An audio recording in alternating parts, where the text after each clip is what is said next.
പൂമരം എന്ന ചിത്രത്തിലെ ഞാനും ഞാനും എൻ്റെ ആളും എന്ന ഗാനത്തിന് ശേഷം രണ്ടാമത്തെ പാട്ടും റിലീസ് ചെയ്തിരിക്കുന്നു. കടവത്തൊരു തോണി എന്ന് തുടങ്ങുന്ന ഗാനമാണ് അത്. കാളിദാസ് ജയറാമിനെ നായകനാക്കി എബ്രിഡ് ഷൈൻ സംവിധാനം ചെയ്യുന്ന പൂമരം എന്ന ചിത്രത്തിലെ ആദ്യ പാട്ട് കേരളത്തിൽ വളരെ തരംഗമായിരുന്നു. തരംഗം സൃഷ്ടിച്ച കപ്പൽ പാട്ടിന് ശേഷം രണ്ടാമത്തെ പാട്ടും റിലീസ് ചെയ്തിരിക്കുന്നു. കടവത്തൊരു തോണി എന്ന് തുടങ്ങുന്ന പാട്ടിന് ഒരു ശോകഭാവമൊക്കെയാണ്. പൂമരത്തിലെ പോലെ തന്നെ ക്യാമ്പസ് തന്നെയാണ് ഈ പാട്ടിന്റെയും പശ്ചാത്തലം. കാളിദാസും തന്റെ FB പേജിലൂടെ ഈ പാട്ട് ഷെയർ ചെയ്തിട്ടുണ്ട്. അതിന് താഴെ കമന്റ്സ് ഒരു സമ്മിശ്ര പ്രതികരണമൊക്കെയാണ് പാട്ടിനെ കുറിച്ച് വന്നിട്ടുള്ളത്. ഒഫീഷ്യൽ മ്യൂസിക് പാർട്ണറായ മ്യൂസിക് 24/7 ആണ് സോങ് യൂട്യൂബിൽ റിലീസ് ചെയ്തിരിക്കുന്നത്.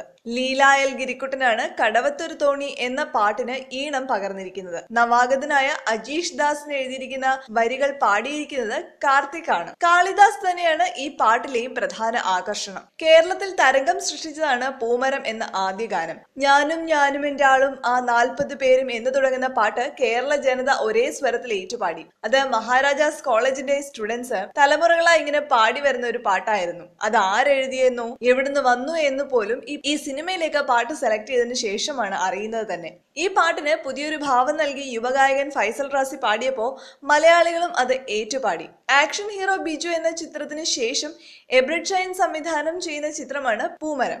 ആദ്യമായി നിവിൻ നായകനല്ലാതെ എബ്രിഡ് ഷൈൻ സംവിധാനം ചെയ്യുന്ന ഒരു ചിത്രം കൂടിയാണ് പൂമരം. കാളിദാസ് ജയറാമിന്റെ നായകനായുള്ള ആദ്യ മലയാള സിനിമ എന്ന പ്രത്യേകതയും ഈ ചിത്രത്തിനുണ്ട്. ക്യാമ്പസ് ഡ്രാമ കാറ്റഗറിയിൽപ്പെടുന്ന പൂമരത്തിൽ കുഞ്ചാക്കോ ബോബനും മീര ജാസ്മിനും അതിഥി താരങ്ങളായി എത്തുന്നു എന്നൊരു പ്രത്യേകത കൂടിയുണ്ട്. ആദ്യ പാട്ടിന്റെ അത്രയ്ക്ക് രണ്ടാമത്തെ പാട്ട് ഹിറ്റ് ആവുമോ എന്ന് കണ്ടു തന്നെ അറിയേണ്ടിയിരിക്കുന്നു.